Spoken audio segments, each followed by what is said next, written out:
location that was revealed to you from the space of oneness. What was revealed to you by Paramashiva? Please share in the Zoom chat. When you sit in the space of oneness and manifest Paramashiva in your third eye region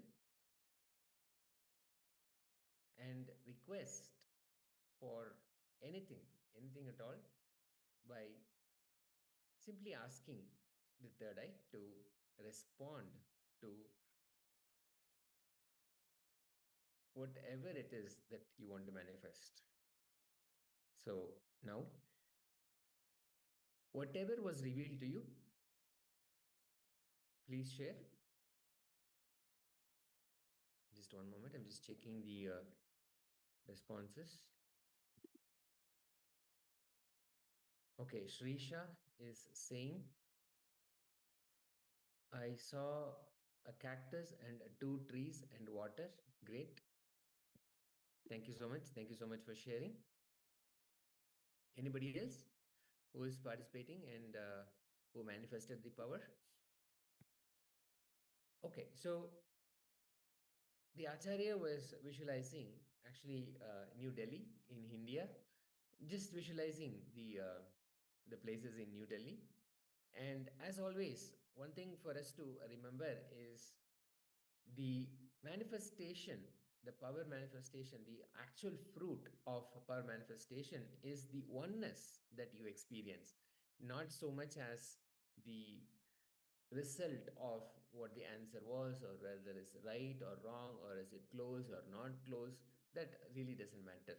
But when you sit in that space of manifestation, in that space of oneness, with that clear declaration, the intention to be in oneness, and when you sit with Paramashiva, with the Supreme Pontiff of Hinduism, you experience that beautiful space of oneness. You enter into that space of oneness, and that is always cause for celebration. So go ahead and celebrate that you have manifested more than a power. You have manifested oneness with Paramashiva himself. So excellent. Thank you so much. And thank you for participating and being a part of this exercise. Now quickly, let us enter into the next session.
As you can see, in this session, we'll be looking at how we can cleanse engraved memories and go beyond our desires, healing tumors and guilt,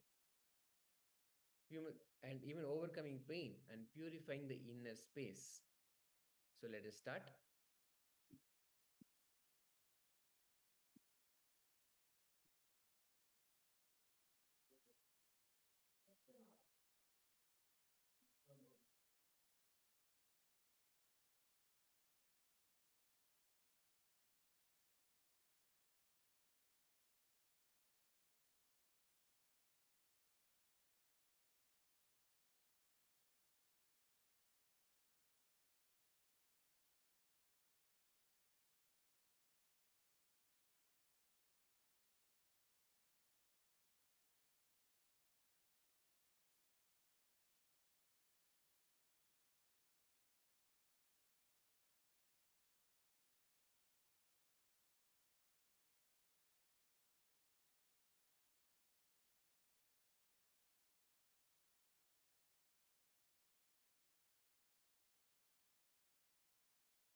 So in this session, now we'll look into how we can understand the intense craving for rest is what brings us diseases, which always puts us into bed because we are always craving that. Actually, if you see any advertisement, anything for resorts, beach resorts, or whatever it is, you always see this photograph, a beautiful beach, a easy resting chair, all of these things. That again and again is given to us as the picture of how a person is resting. That is vacation, that is rest, and it automatically creates that intense craving for rest. So, what naturally happens is when when we have that craving for rest, we automatically bring disease because what happens when we have disease, we are put to rest. We sit, we have to lie down, and we sit. We have to we have to be put to rest. So again and again, this very unconsciously creates the disease inside us.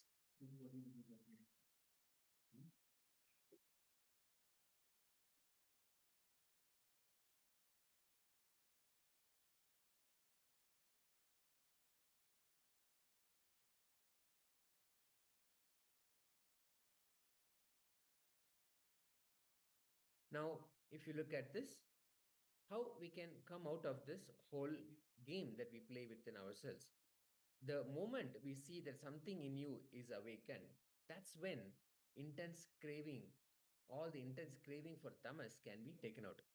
If you really find out the same beach, if you really find out the same chair, everything, all the same setup, and if you lie down, actually you will not have the same peace which you have visualized till you exhaust all the tamas engrams. The lethargic engrams you carry in the physical layer, you will not be able to rest. Your desire,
the moment you see that something in you is awakened. Now that's what intense craving happens for tamas.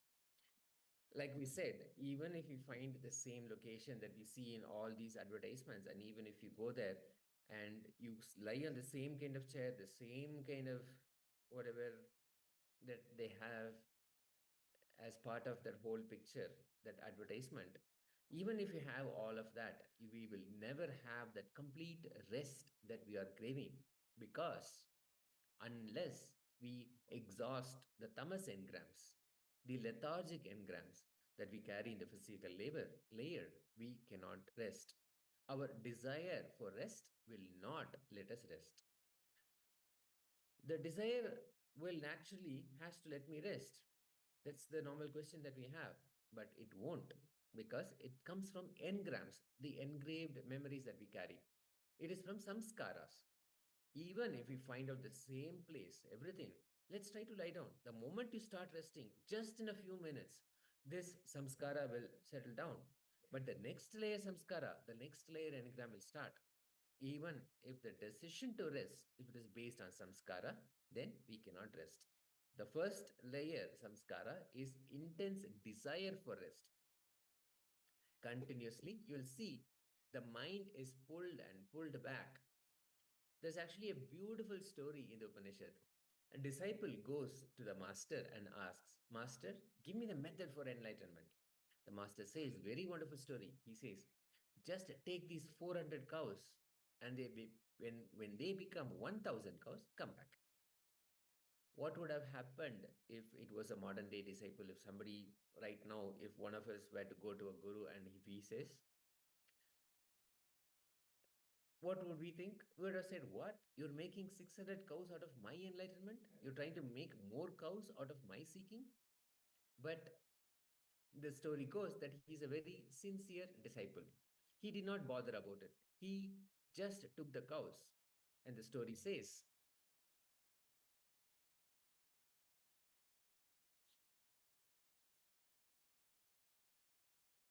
and the story says that he actually took the cows, and when they actually became 1,000, he came back. And the master says, not only did he become enlightened, he says, now we have 1,001 cows. Of course, in Vedic tradition, cows are highly respected and as a sacred thing. He says, this guy, this person, this disciple is also now raised to that level of sacredness, that level of sanctity. The actual thing that happened is, continuously when you work with cows, they cannot let you rest. And they don't know you're working 24 hours. They don't know there is nobody else to replace you. They don't know that today is holiday or Sunday. They don't know one person can work only 8-hour shift. All those ideas they don't have. They will only constantly demand your attention. That's all. So this disciple then, by working and working continuously with them, the deep desire for rest just simply disappeared for him. The deep desire for vacation or the deep desire for rest, the chronic fatigue, when that leaves the system, 90% of our spiritual journey is over. That is the first and the worst problem, the first layer, samskara. And then the second one, in the prana sharira, the second layer, the pranic layer, we store all desires. That is why whenever our desires are changing, suddenly you'll see that the breathing pattern will also change. If you're caught by strong desires like lust or anger, even anger is a kind of desire, strong desires, then your breathing pattern will change. It'll actually be chaotic. The third layer is the mental layer. In the pranic layer, the second layer, we store thoughts about how your life should be. But in the mental layer, which is the third layer, we store engrams about how life shouldn't have been, which means all the guilt related thoughts, the guilt related memories are stored here. If our energy moves towards the future, it is desire. If our energy moves towards the past and continually it is rotating only about the past, then it is guilt. If it is flowing continuously towards the future, it is desire. If it is flowing continuously towards the past, it is guilt. Different ways of moving, that's all. The direction only changes. The mental layer, the third layer, we store engrams related to guilt. And then in the fourth layer, the emotions, you store all the visualizations related to pain. The fourth layer is very powerful. In the fourth layer, we don't even need any action or information to strengthen these engrams. The first two layers that we saw, we need some kind of action, some kind of action to actually strengthen the engrams. Either the tiredness or the desire for vacation. The more you give the vacation, the more the desire will be strengthened, and so on. But even so, the third layer also, the guilt related engrams, you don't need to do the same action, just information about that action. If you have seen the same place or seeing the same person, if you're seeing even the same situation, then immediately that engrams become strong and they become awakened. But in the fourth layer, the one that we are talking about right now, where pain related memories are stored, in this layer, you don't even need action. It means you don't even have to have the same pain again and again, nor you need even information related to the pain. Nothing is needed. Just they can multiply. You don't even need to receive information. Just the engrams, they just being there are sufficient. They can multiply, they can expand and continue to pull us down.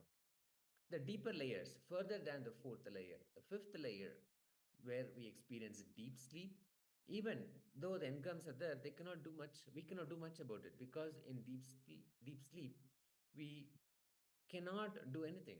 It is a very unconscious layer because we do not directly interact at that time. We do not engage with our mind during a deep sleep state, so we cannot do much about this.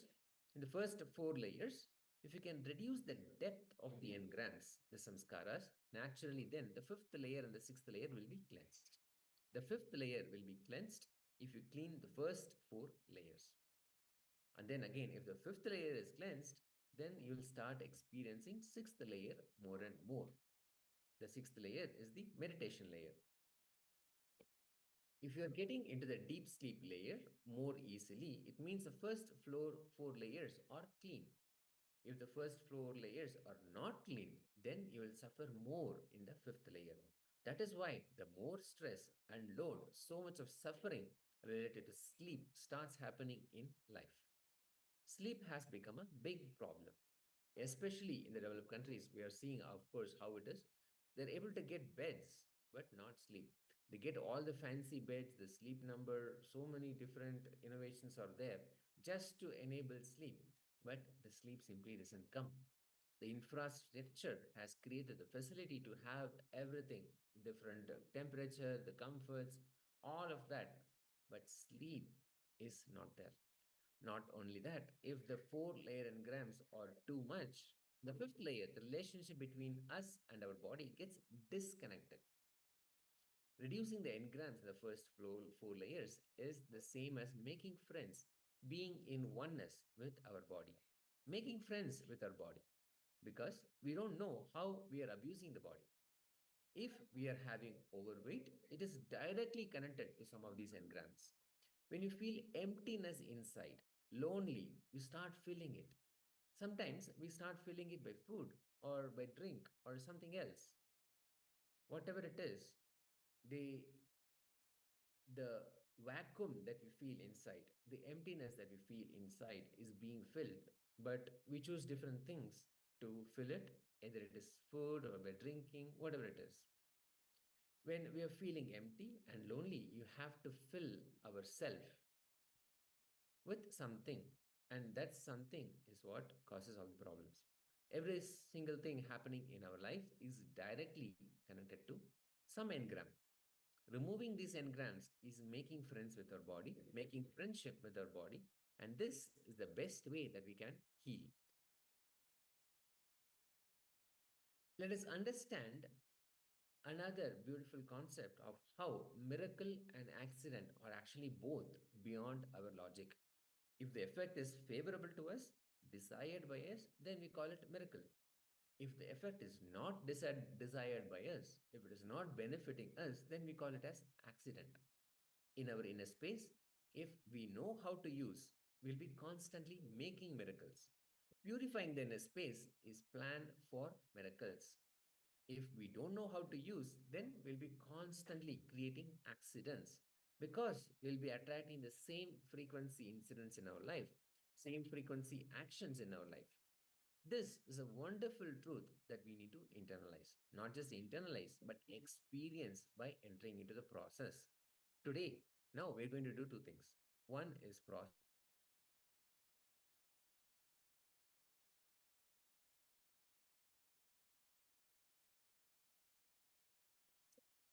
about which we are afraid all the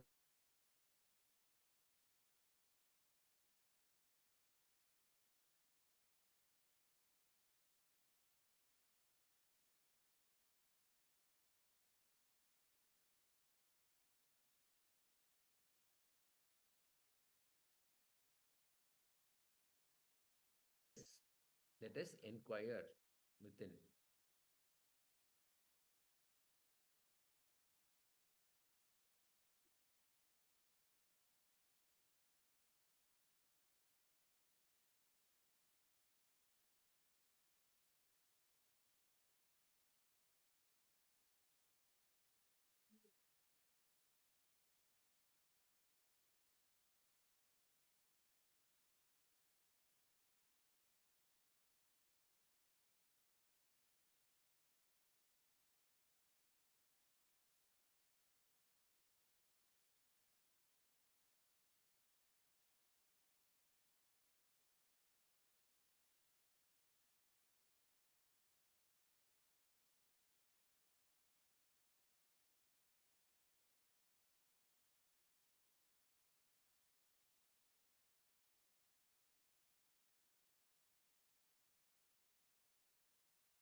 Let us now internalize the truths that we saw in the session.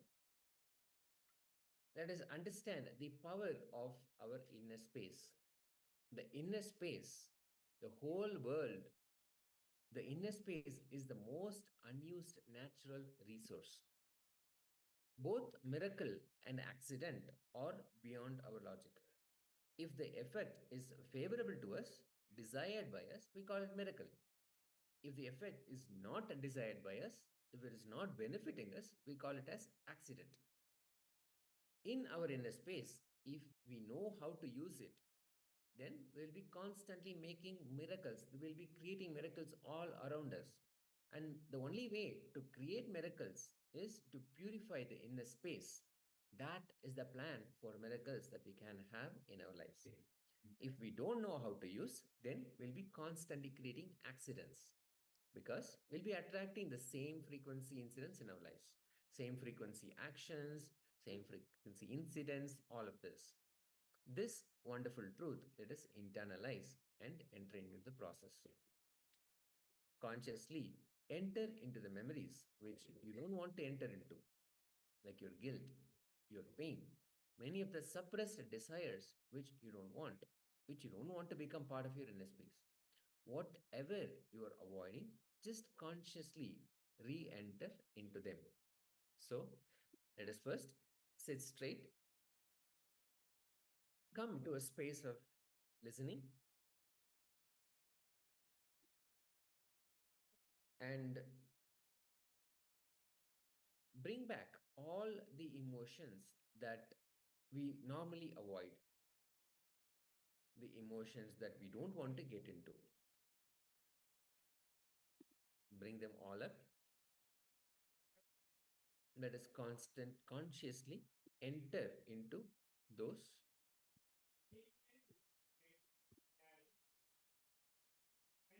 emotions,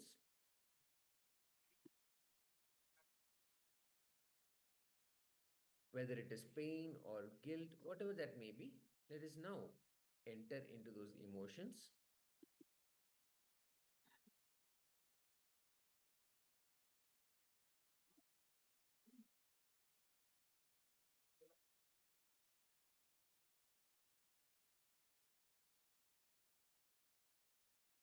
all those memories, let's bring them out. Let's bring back.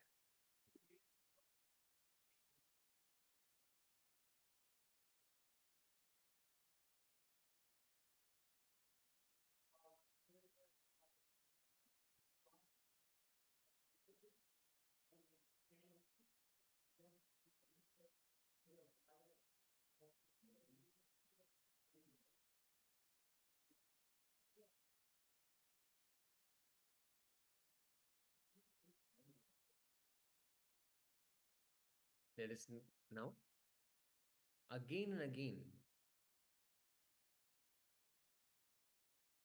enter into the memories which we don't want to enter. All the guilt, all the pain, all the suppressed desires which we don't want, which we don't want to become part of our inner space, whatever we are avoiding, now let us consciously re-enter into them. Let us bring them up.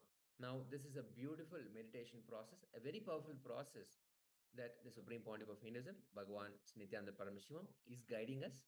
And under his guidance and presence, when we bring them up and we constantly relive, we will see that we will be relieving from those memories all the strong effects of all the memories that we have stored in the first 4 layers. They will lose their power over us when we relive. So enter into those emotions, enter into those memories which we have been avoiding, which you have been avoiding, whatever guilt it is, whatever pain you carry.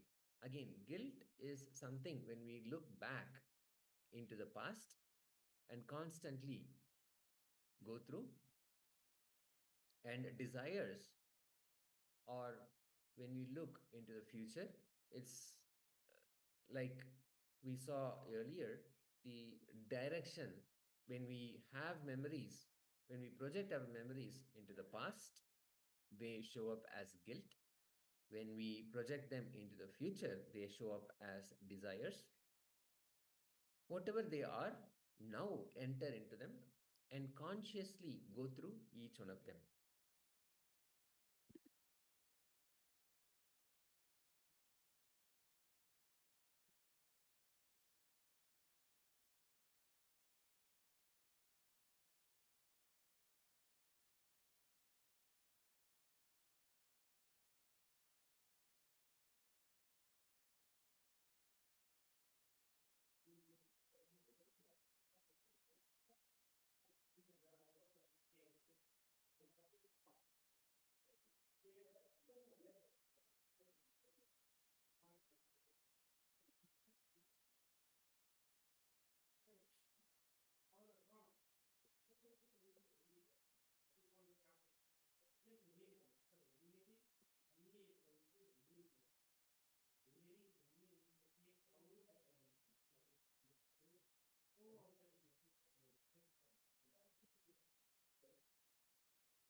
completely relive, go through all those engraved memories that we don't want to get into, whether it is pain or guilt or desires, all those memories that we have been avoiding, get into those and relive intensely in the presence of the Supreme Pontiff of Hinduism, in the presence of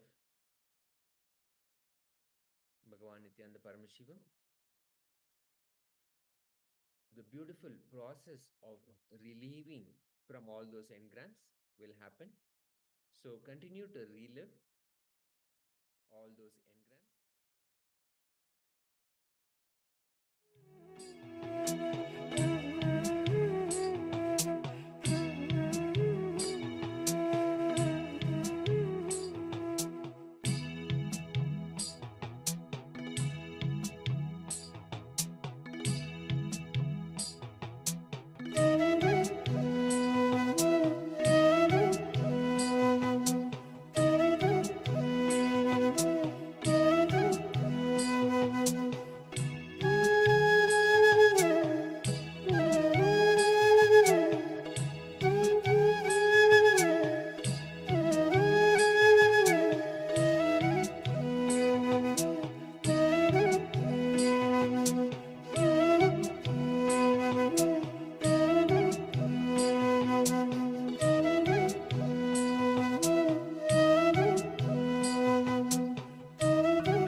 Now, let us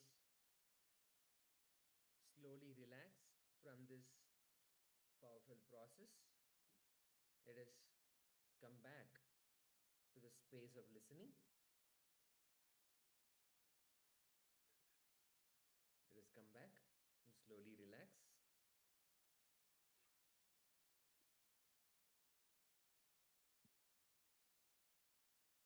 Slowly, let us relax from the process.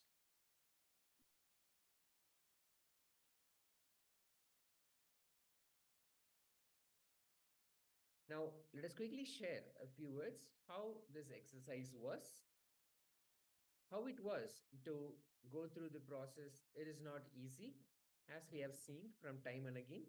It is not an easy process for us to go through, and especially these are emotions, these are memories that we do not want to get into. And there is a clear reason that we don't want to get into also, because it brings up the pain, it brings up the suffering, all of this. We don't want to go through the pain, go through the guilt and desires. Even when we talk about desires, there is so much emotional pain attached with desires that are not fulfilled. So, all of this. So, now just wanted to quickly share how the experience was. What was it when you actually sat down to think about all those emotions, bring them up, and then relive them. It is something that we do not want to get into, but the key is when we do it in a very powerful way, especially in the presence of the Supreme Pontiff of Hinduism, we'll see that we'll experience the reliving happening as relieving. We'll be completely rid of all those heaviness, the heaviness of the pain, heaviness of the desires, heaviness of the guilt. All of that will simply melt away, and all those layers will be cleared. Now we just have a sharing from one of the participants. It was my memory with my mom. I felt so bad and sorry for my mom's suffering as a child. I was not able to help her. I felt guilty. Great. Thank you so much for sharing. Get into that feeling of guilt. The thing is, it happened. It would have happened so long ago, so many years even. But still, it is sitting as a heavy memory, a heavy engraved memory, which means that the impact, the depth of that memory is really huge. Now, only when you go through it, only when you relive it, you'll see actually the depth, the heaviness will slowly lift off.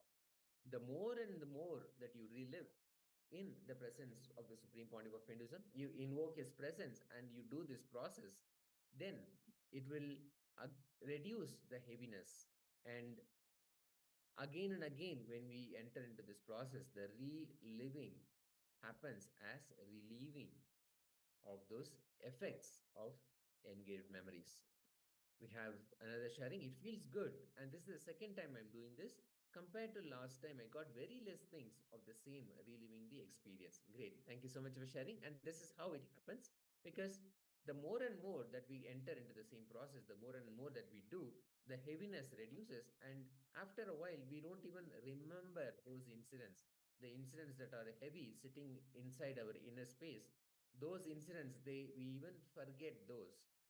The only reason actually we remember them is because of the heaviness associated with them. But when during the relieving process, when that is done, we will see that even the memory of those incidents is not in our inner space. It won't be sitting in our inner space. So beautiful. Thank you so much for sharing. Now, from this beautiful space, let us enter into power manifestation, manifesting the power of, once again, the thought current. The Acharya will enter into a thought current. Now, let us enter into the space of oneness with the Supreme Pontiff of Hinduism. Again, let us come back to the space of manifestation, sitting straight with your neck, back, and spine in a straight line as much as possible. Sitting comfortably without any strain anywhere in your body. Sitting with a simple decision to relax yourself.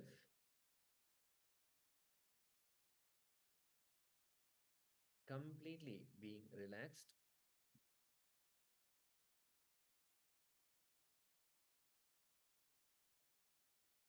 Now, let us enter into oneness with the Supreme Pontiff of Hinduism, Bhagavan Nithya Paramashivoham. As we have seen, the most direct way to enter into oneness is to chant the Mahavakya, Om Nithyananda Paramashivoham. Chanting intensely immediately ports us into a space of oneness, transforms the inner space, invite and invoke the presence of the Master, of Swamiji, and connect with him intensely.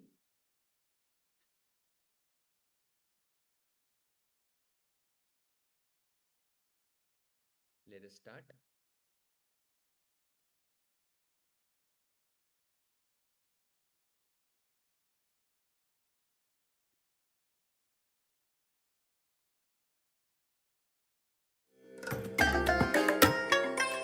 I bless you all. Let you all open all your three eyes and manifest the powers of Mahasadashiva. Om